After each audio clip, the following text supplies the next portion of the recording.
ఈ రోజున శాసనసభ్యుల వరకు కూడా ఎంపీటీసీ దగ్గర నుంచి శాసనసభ్యుల వరకు కూడా ఒకే రకమైనటువంటి ఈ ప్రభుత్వం నడుస్తుంది.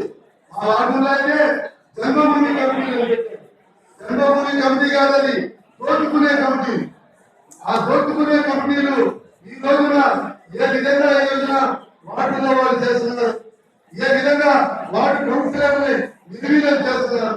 వార్డులో ప్రజల మీద కష్టపడి మీరు పింఛన్ రాసి మీరు కష్టపడి ఈ రోజున ప్రజలకు పింఛన్ రాస్తే ఈ రోజున జన్మభూమి కంపెనీ వాళ్ళకి పింఛన్ ఇవ్వడానికి రెడీ అవుతున్నారు. దౌర్భాగ్యమైనటువంటి పరిపాలన ఈ రోజున రాష్ట్రంలో సాగుతుంది. నేను కూడా గత 30 సంవత్సరాల నుంచి రాజకీయాల్లో ఉన్నాను. రాజకీయాలు తెలుగుదేశం పార్టీ ఎన్టీ రామారావు గారి అధికారంలో కూడా నేను కౌన్సిలర్గా తెచ్చాను.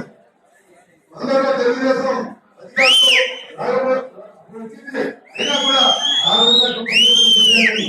తర్వాత మధ్యపేట మున్సిపాలిటీ తెలుగుదేశం తెచ్చినా కూడా నేను కాంగ్రెస్ కౌన్సిలర్గా ఆ రోజు కూడా నేను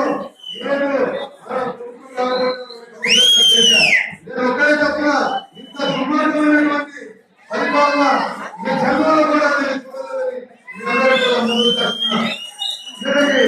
తెలుగుదేశం ప్రభుత్వానికి ఓటుకు దగ్గర పడింది, ప్రజలు ఎన్నికలు ఎక్కడపడని సిద్ధంగా ఉన్నారు.